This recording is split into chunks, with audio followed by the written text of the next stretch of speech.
Welcome back, romantics. Have you ever felt completely trapped by the expectations of others, forced to make a choice between your duty and your own heart? Today, we are stepping into the glittering, ruthless ballrooms of 1880s New York, where love is often just a business transaction.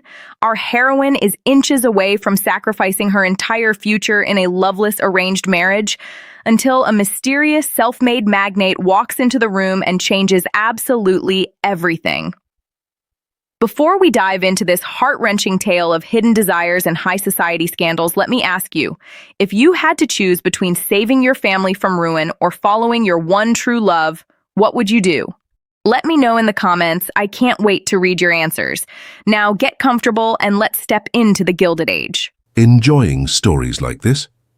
Subscribe to our YouTube channel for more historical fiction narrated in full, new episodes every week. The dress was the colour of old champagne, which Eleanor Ashford thought was appropriate, given that everything in her life had gone slightly flat. She stood before the mirror in her dressing room on East 63rd Street and watched Bridget work the last of the buttons along her spine. 22 of them, ivory, each one smaller than a thumbnail, and she thought, as she often thought in these moments of enforced stillness, about the particular kind of quiet that existed inside a house where money was running out. It was not the silence of poverty.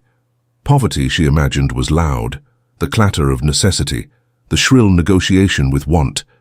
This was something else. This was the silence of a family holding its breath, of crystal still on shelves that no one dared move because the insurance had lapsed, of her father's study door always closed now, his voice a murmur behind mahogany, speaking to men who arrived without calling cards and left without staying for tea. "There, miss," Bridget said and stepped back. Eleanor looked at herself. The woman in the mirror looked, as she always did, entirely suitable. Hair the colour of dark honey, pinned with precision, cheekbones that the social columns had once described as patrician, which she understood to be a way of saying thin without calling it hunger, eyes that were grey in the morning, and something closer to green by candlelight. She had never decided which she preferred, because candlelight required an occasion. And occasions required money, and money these days required Cornelius Vane. She turned from the mirror before she could hold her own gaze any longer. Her engagement to Cornelius had been announced in October, which meant she had now been his intended for exactly 11 weeks. 11 weeks of his precise courtesy, his careful attentions, his gifts chosen with such impeccable taste that they communicated, above all else, research. He had learned what she liked, and he had procured it, and she understood that this was meant to be a form of love, and she found she had no satisfying response to that understanding, except a vague and ungracious wish that he had made some error. A wrong book. A flower she disliked. Any evidence that he was reaching for her rather than consulting a dossier. Cornelius Vane was 40 years old, had been widowed once and controlled, through various instruments too complicated for Eleanor to trace without a solicitor, a significant portion of the political machinery of Lower Manhattan. He was not unkind. She had searched herself for any evidence of unkindness and found none, and somehow this made things worse because it removed the one argument that would have given her father pause. Arthur Ashford was waiting for her at the bottom of the stairs. He was 58 and looked 70 in the evenings, when the day's performance of solvency had worn him down to something more honest. Tonight he wore his best coat, which was 3 seasons old and had been relined without her knowledge until she noticed the seams. "You look wonderful," he said. "You look tired, father." "Nonsense." He offered his arm. "The Hartwells always set a good table. We'll be home by 11. The Hartwell house on Fifth Avenue was one of those mansions that the Gilded Age produced as if by fever. Not built so much as erupted. All French limestone and Flemish references, and a ballroom that seated 200 if you were not precious about the spacing. Eleanor had attended a dozen events there, and still felt upon arrival a faint vertigo at the scale of it. Not admiration exactly, more like the feeling she got at the edge of any great height. The dinner was for 30. She knew 28 of them intimately enough to predict every conversation, every alliance, every calculated proximity of seating. She could see, in the arrangement of the table as the footman led them in, exactly who was mending a quarrel with whom, who was being punished for a misstep at last month's assembly, who had risen, who had slipped. She found her card. She was seated between old Mr. Pemberton, who was deaf in his left ear and would spend the evening turned entirely away from her, and an empty chair. She read the card for the empty place. T. Crane, Chicago. She set it down and reached for her water glass, and the evening, as evenings did, began. He arrived 12 minutes after the soup. Eleanor had spent those 12 minutes engaged in a perfectly adequate conversation about a new concert hall with the woman across from her. Mrs. Delphine Hartwell, their hostess, who had the gift of making every topic sound both important and forgettable. And she had not been watching the door, so his arrival was announced to her not by sight, but by a shift in the room's particular social weather. A subtle recalibration. Several gazes moved and then, with trained discretion, moved back. She turned. Theodore Crane was tall in the way that suggested he'd grown up somewhere with high ceilings, not lanky, but at ease with verticality, unhurried in the taking up of space. His evening clothes were perfect, which was the first thing she noticed with any critical faculty, because perfect clothes on new money usually had a quality of recent effort, a pressed-too-hard precision, but his had the ease of a man who had worn evening clothes long enough to have opinions about the cut of them, dark hair, a jaw that suggested stubbornness or conviction, possibly both. He moved through the room with the particular gait of a man who had learned early that entering a room was a test and had decided, also early, to stop studying for it. He found his chair. He sat. He unfolded his napkin with no ceremony at all, which Eleanor irrationally found rather refreshing. "I apologize," he said to the table in general, "a matter that required finishing." His voice had a cadence to it that was not quite New York, the vowels slightly wider, the rhythm a shade more direct. Chicago, she thought. She had been there once, a city that had burned to the ground and rebuilt itself inside a decade, and had consequently developed a certain impatience with the idea that some things could not be changed. Cornelius Vane, seated 3 places down on the opposite side, acknowledged the newcomer with a nod that managed to be both cordial and infinitesimal. She had seen that nod before. It was the one he used for men he did not yet need. The dinner proceeded.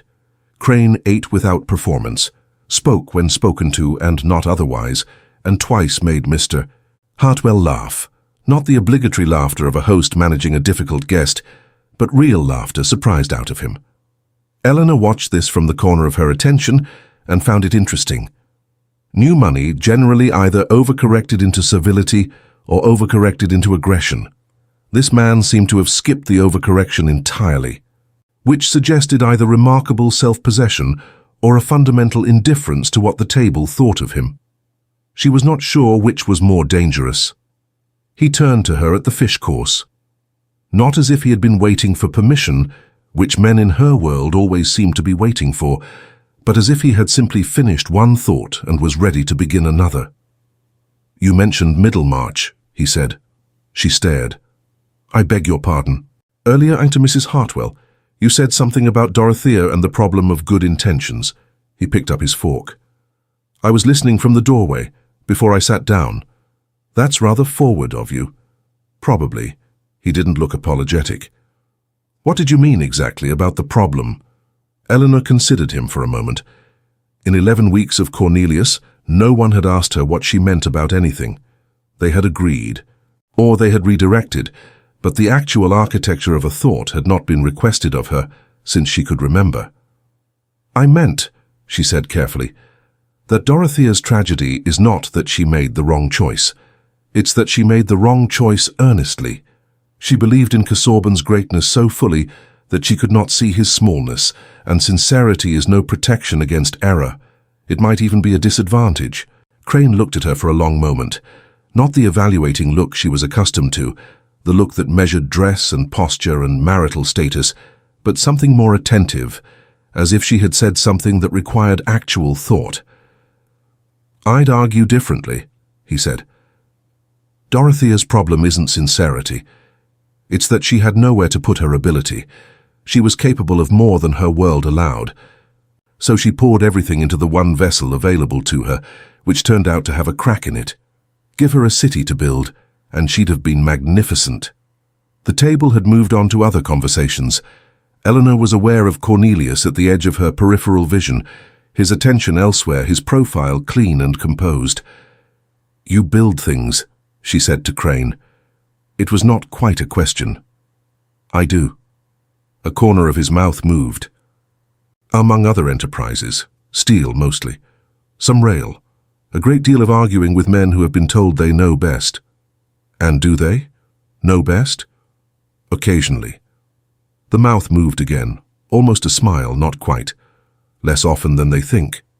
At the other end of the table, Cornelia said something that produced a ripple of appreciative laughter.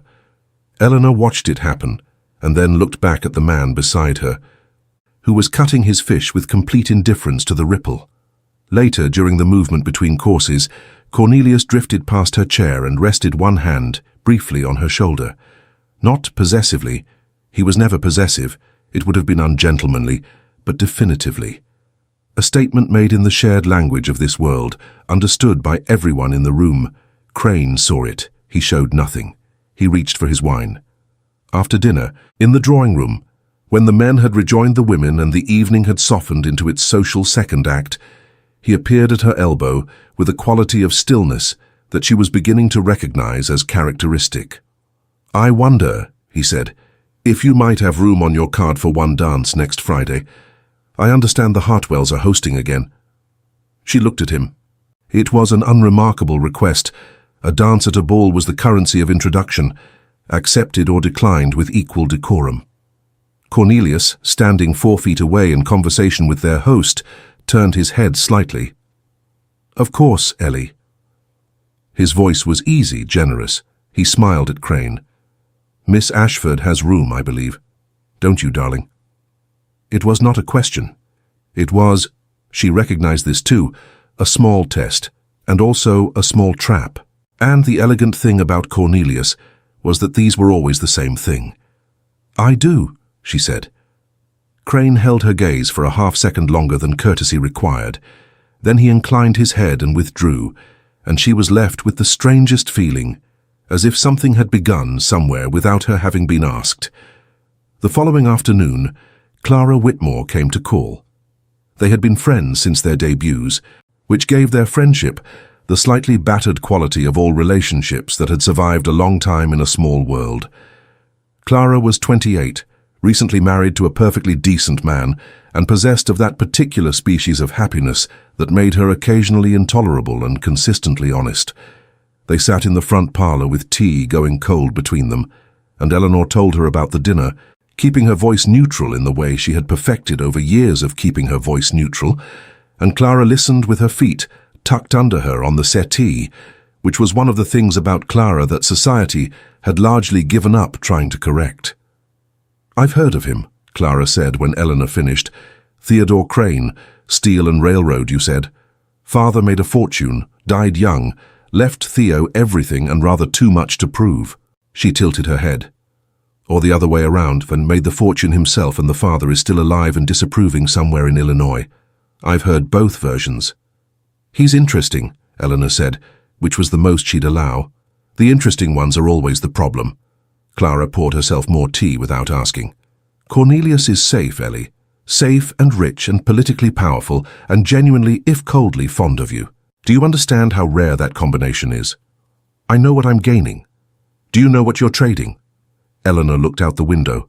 The street below was November grey, the last of the leaves gone, the trees bare in the way that made them look more honest than they did in summer, all their structure visible, no softening. 6 months ago, on a Tuesday in May, her father had called her into his study and told her the truth. Not all of it. She had since reconstructed the full extent of it from conversations overheard and documents glimpsed. But enough. The Ashford investments, over-leveraged through the late 1870s, had not recovered as hoped. The house was borrowed against. There were debts to men her father described only as associates, in the tone that meant she should not ask further. Cornelius Vane had made the offer through appropriate channels, with appropriate discretion, and her father had received it as a man dying of thirst receives water, gratefully without examining the source too closely. She had not been forced. That was the thing she returned to, again and again, in the architecture of her own conscience. She had been told. She had been asked. And she had said yes, And she had meant it, or something near enough to yes that she could not distinguish the difference in the moment, which perhaps amounted to the same thing. "I knew what I was doing," she said, "in May. And now?" "And now," Eleanor said, "I'm still doing it." Clara looked at her with the particular expression that meant she wanted to say more and had decided, for once, not to. She changed the subject to a new production at the Academy of Music, and they stayed for another hour, and Eleanor walked her to the door and stood on the stoop in the cold for a moment after the carriage left, breathing November air that tasted of chimney smoke and coming winter. There was a letter on the hall table when she came back inside. It had arrived while Clara was there, set aside by the butler without remark. She recognized neither the hand nor the postmark, Chicago, until she turned it over and read the name, T. Crane. She stood in the hallway with her coat still on and opened it. It was not what she expected. There was no declaration, no overture, no sentiment of any kind. There was instead a passage, copied in a firm, economical hand, from The Mill on the Floss. The scene in the library, when Maggie looks up from her books and understands, for the first time, that she will always want more than the world she was born into is prepared to give her. Below it, 3 lines. "You mentioned in passing that you'd read it twice. I finished it last night for the first time." The margin of disagreement between Dorothea and Maggie seems instructive to me. I would be interested in your argument if you'd be willing to make it. T.C. Eleanor read it twice. Then she took off her coat and sat down at her writing desk and wrote nothing, because she didn't know yet what she meant to say, and she had always thought it more honest to wait until she did. She folded the letter and put it in the drawer, and she left it there unopened in her thinking for 3 days, for the ballroom of the Hartwell house was lit by 200 candles, and a new electrical chandelier that their host had installed at considerable expense, and that everyone admired and no one entirely trusted. The effect was a kind of doubled light, warm wax glow beneath, colder brightness above, that made the women's dresses look like they existed in 2 different paintings simultaneously. Eleanor arrived on Cornelius's arm at 9:30. She had replied to Crane's letter on the morning of the ball, a brief response deliberately measured, engaging only with the literary question. She had argued that Maggie and Dorothea were not in disagreement, but in sequence. Maggie was what happened before the world had been adequately disappointed. Dorothea was what happened after. The letter had gone out with the morning post, and she had put it from her mind with what she recognized, honestly, as moderate success. He was there when they arrived. She saw him from across the room. There was something about the way he stood that made him locatable in a crowd, some quality of stillness that had the paradoxical effect of drawing the eye. And she looked away before he saw her looking, which was childish, and she knew it was childish and did it anyway. Cornelius led her through the necessary greetings. He was in his element, extraordinary, warm without excess, attentive to exactly the right degree, managing the complex social geography of a room like a general surveying known terrain. He made her feel, when she was standing beside him, like a woman of some importance. She had noticed this about him early, and found it simultaneously his best quality and its own kind of insult, the suggestion that her importance was conferred rather than resident. At 10 o'clock, Crane appeared at her side. "Miss Ashford." He held out his hand. "I believe this is mine."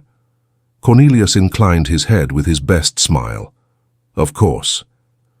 The dance was a waltz, which she would have preferred it not to be, because a waltz required proximity that a quadrille did not, and proximity had a way of making conversations more consequential than they needed to be. He danced well. She noticed this without wanting to. "I read your letter," he said. They were 2 measures in, the room turning slowly around them. "I would be surprised if you hadn't. Maggie as precursor to Dorothea." He considered it. "I think you're being too kind to Dorothea. She doesn't earn the next stage, she just survives to it. Surviving isn't nothing." "No, but it isn't enough either." He turned her smoothly at the corner of the floor. "What do you want, Miss Ashford?" She looked up at him. The question was asked without flirtation. That was what stopped her deflection. It was genuinely put, as a question deserving a real answer. "That's a rather extraordinary thing to ask a woman you've met once at dinner. Twice, technically. "And half a letter." "And half a letter," he agreed. "What do you want?" She kept her voice level. The music was lavender and slow, and the chandelier made the room bright enough that she had nowhere to hide her expression, which she found she didn't entirely mind. "I want to read something I haven't read yet," she said. "I want to have a conversation that surprises me. I want to be in a room where I don't know already before anyone speaks exactly what is going to be said." She paused. "I'm aware that these are not particularly coherent desires. They're perfectly coherent." His voice was quiet. "You want to be somewhere alive." The music went on for another minute. She didn't speak. He didn't fill the silence, and she thought, here is a man who understands that a silence is sometimes the most important thing said. "Why did you come to New York?" she asked. "Specifically, this season." A pause that was one half-beat longer than the question required. "Business," he said. "Of course." She looked away at the gold and ivory room circling around them. "And he added, I wanted to see if something I'd remembered correctly was still true." She waited. "I saw you once," he said, 2 years ago, a crossing on the Servia in October. You were sitting on the first-class deck reading in the rain, and everyone around you had gone inside, and you hadn't. You were holding the book with both hands, and you looked," he paused, "as if wherever you were on the page was more real than the ocean." Eleanor said nothing. She had no memory of it, which was the part that arrived strangely, that she had been to this man something significant and unforgettable, while to herself she had been simply reading, simply present in an afternoon, simply being a woman on a crossing who had not wanted to go inside. "You didn't notice me at all," he said. "I'm sorry. Don't be." Something crossed his expression that she couldn't read entirely. It wasn't a performance for an audience. That was the point. The music ended. They stood for a moment, still and separated by the correct and ordinary distance. Around them couples drifted and regrouped, the room rearranging itself in the way of all parties, the minor gravitational pulls, the alliances and avoidances, the whole elaborate social physics of the Gilded Age at rest. She looked down. In her hand, she had not felt it placed there, was a piece of paper, folded twice. Small, the precise size of something meant to be private. She closed her fingers over it. Cornelius was at the edge of the floor, speaking with a senator of some description, his posture relaxed, his attention apparently elsewhere. Crane bowed. "Thank you for the dance, Miss Ashford." He walked away without looking back.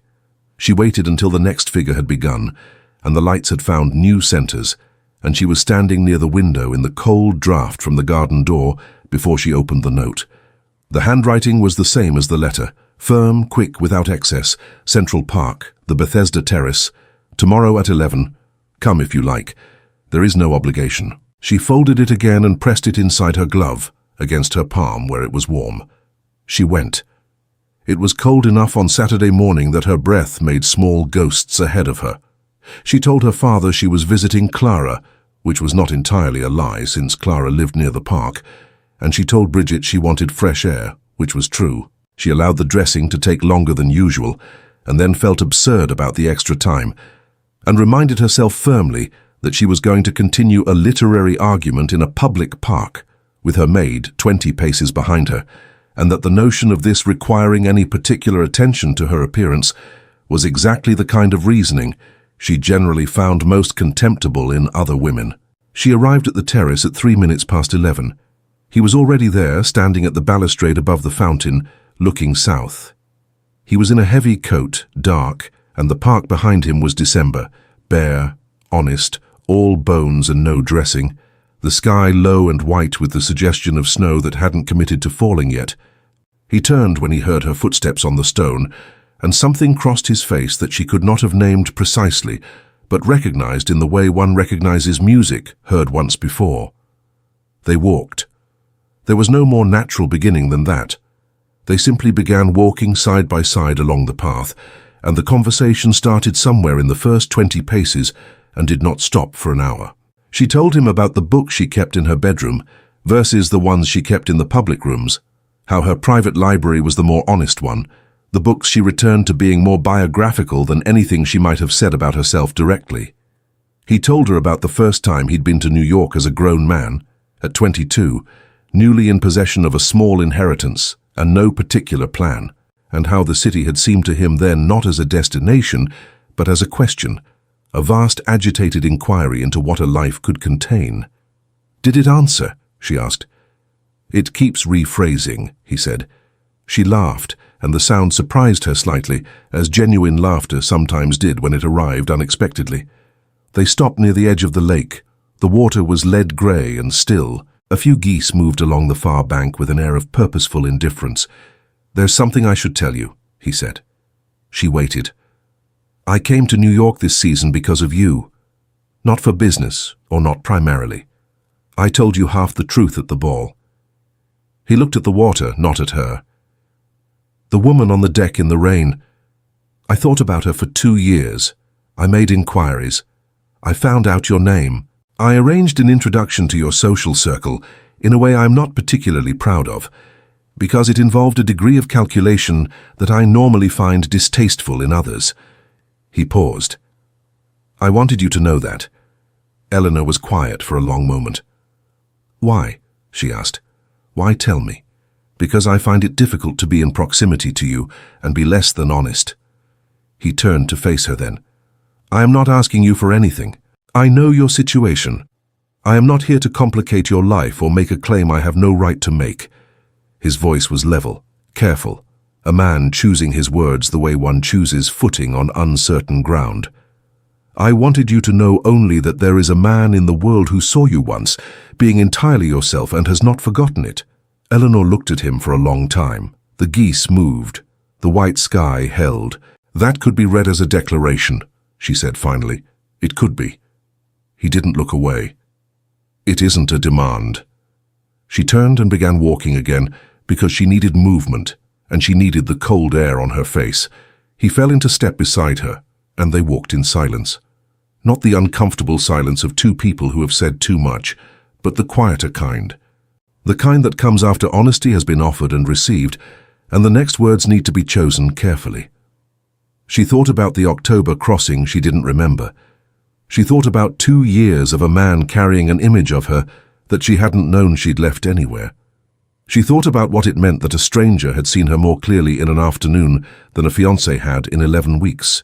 She did not think about what she was going to do, because she didn't know yet, and the park was very large and very bare and very beautiful in its December honesty, and she was not ready for the next thing. They parted at the park gate at 12:30. Her maid rejoined her at a discreet distance. "Miss Ashford," he said. She stopped. "Whatever you decide," he said quietly. "It should be yours to decide." She walked home through streets that felt slightly altered, the same limestone and gaslight and iron railings, the same geometry of the city, and yet something had shifted in the angle of the light, or in herself, or in the way the two related to each other. She was still inside it when she arrived home to find her father in the front parlor with Cornelius Vane, and both men rising as she entered, and the particular quality of their expressions, satisfied, conspiratorial, already agreed, telling her before a word was spoken what the conversation had been.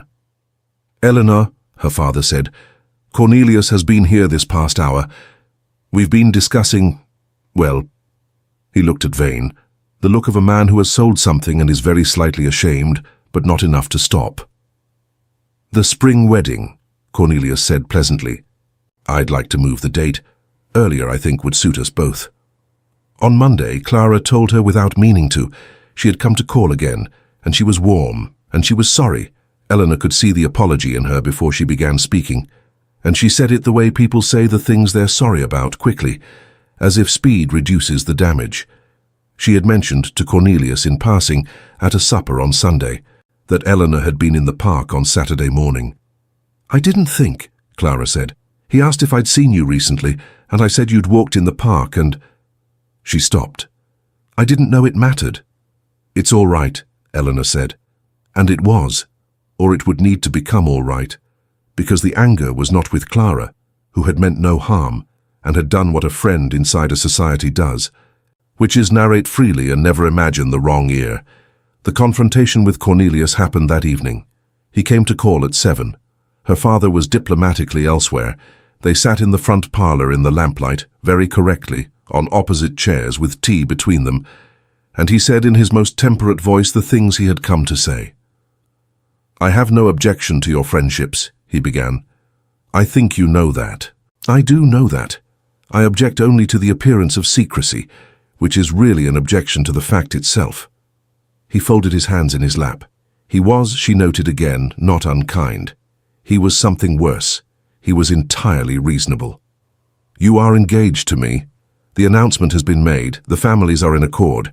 The arrangement—" He paused on the word with such care that she understood, in its architecture, the exact nature of what had been built.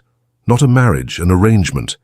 He knew this, and he knew she knew it, and he was not pretending otherwise, which was its own form of honesty and possibly its own form of cruelty. "Is not something I intend to release, Eleanor. I have been accommodating. I think you know that I have been accommodating." "I know," she said. "Then I think you also understand that accommodation is not infinite." She looked at him, at the impeccable clothes, the measured voice, the quality of certainty that sat on him as naturally as the lamplight. He was not a villain. That had always been the problem. He was a practical man who had made a practical decision and expected the world to cooperate with it, and in Eleanor's world it generally did. "Cornelius," she said, "what do you actually want from this marriage?" Something moved behind his eyes, surprise perhaps, or the flash of having been asked the question he had not prepared for. "A household," he said after a moment, "a companion of appropriate standing. In time, a family." He said it the way a man describes a property acquisition. In time, a return on investment. She nodded slowly. "I see," she said. The following morning, she went to Crane's Hotel. She had found the address through the only means available to her, a discreet inquiry, the city's machinery of information, the small economies of knowledge that money and position made possible, and she arrived at 11 to be told by the desk clerk that Mr. Crane had already checked out. Her stomach dropped in a way she found informative. "He's taking the evening train," the clerk added, checking his register. "The Albany Express, 8 o'clock." She spent the day at home in the kind of stillness that is not peace but the thing before a decision. She sat in her father's library, surrounded by his books that he no longer read, and she thought about the woman on the ship in the rain, reading without an audience, being simply and entirely herself.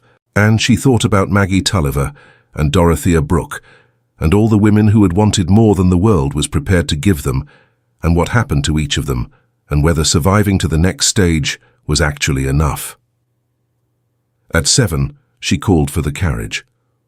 Grand Central Depot in December was all breath and steam, and the deep iron percussion of a city that never entirely stopped moving. She found the Albany platform at 8:03, and the train was there, and it was not yet moving, and she walked the length of it, her heart doing something unreasonable in her chest, until she found him. He was standing on the platform, bag already boarded, and he saw her when she was 20 feet away, and something happened to his expression that she would think about later, for a long time. She reached him. She was slightly out of breath. "I'm not here to ask you to stay," she said. "I know. And I'm not—" She stopped. The steam from the engine made the air white, and the gas lamps were gold through it, and the platform was very loud with the noise of a large machine about to go somewhere.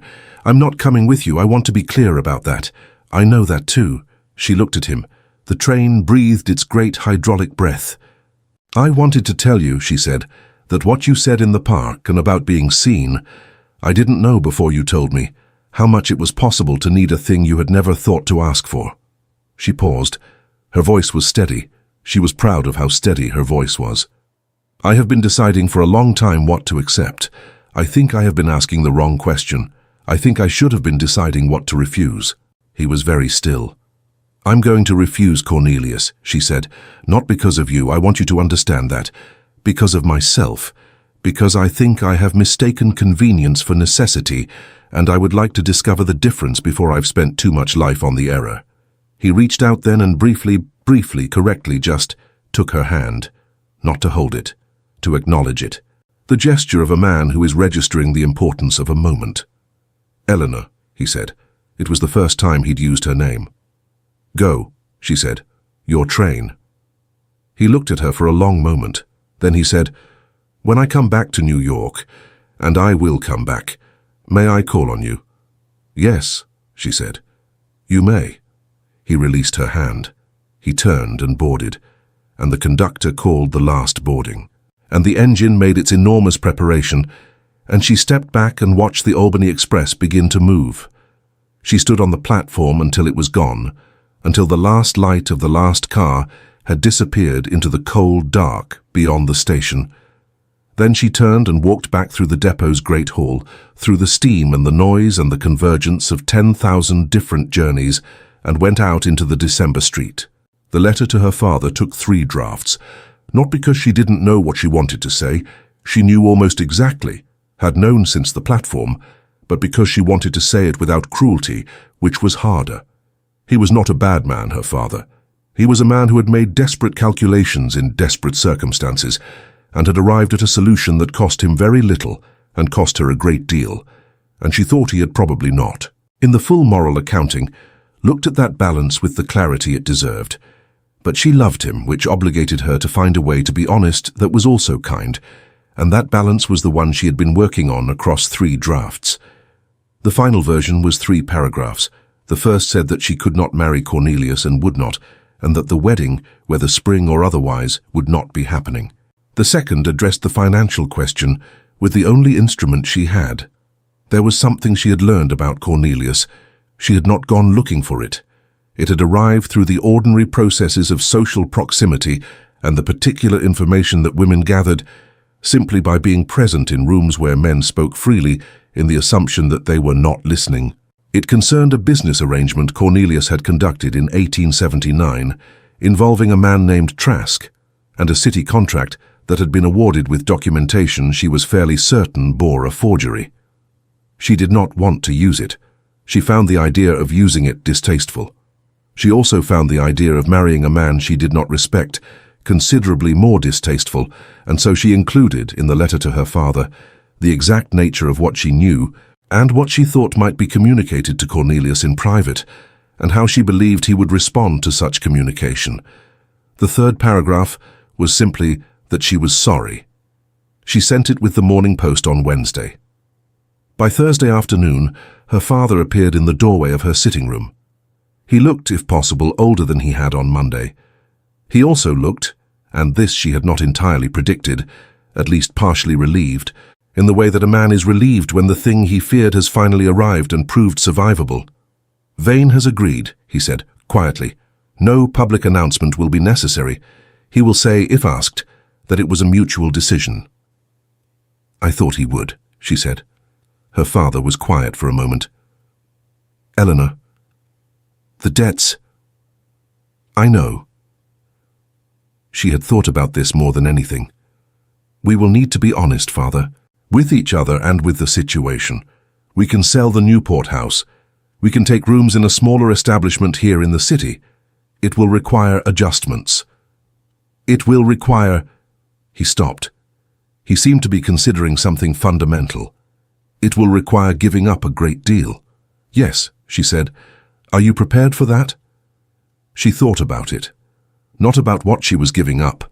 She had accounted for that already, in long, careful hours of the night, but about what the alternative had been. The house on 63rd Street maintained, the name preserved, the slow, private erosion of becoming a woman whose life was organized entirely around a man's requirements, surviving to the next stage. "Yes," she said, "I am."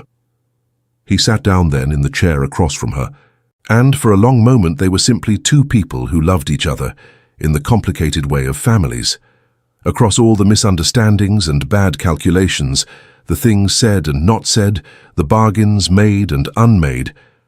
And it was not comfortable exactly, but it was real. And she thought that reality was what she had been reaching for all along, in all the rooms and all the evenings and all the years of being entirely suitable. Clara came that afternoon. Eleanor told her everything. Clara cried a little and apologized again, and brought almond cake from a bakery on Madison Avenue that Eleanor had loved since childhood, and they sat in the smaller parlor and ate it without ceremony, and Eleanor felt not happy exactly, something more structural than happy, something that had to do with the alignment of her life with her own actual understanding of it. Crane wrote from Albany on Friday. The letter was brief. He had heard, through the machinery of a city where information moved faster than people, of the dissolved engagement. He did not congratulate her or offer interpretation. He asked only if he might, when business returned him to New York, which would be no sooner than February and might be as late as April, call on her. She sat at her writing desk in the January light, which was cold and clear and particular in the way that winter light was, not soft but exact, illuminating things without flattering them. She wrote back 3 lines. Yes, you may call. I will be here. She sealed it and gave it to the maid and stood at the window afterward and watched the street below. The ordinary traffic of an ordinary Thursday, the carriages and the vendors and the women with their bundled purchases, the full ordinary life of a city proceeding indifferently with its business. She would not know until spring what the story was.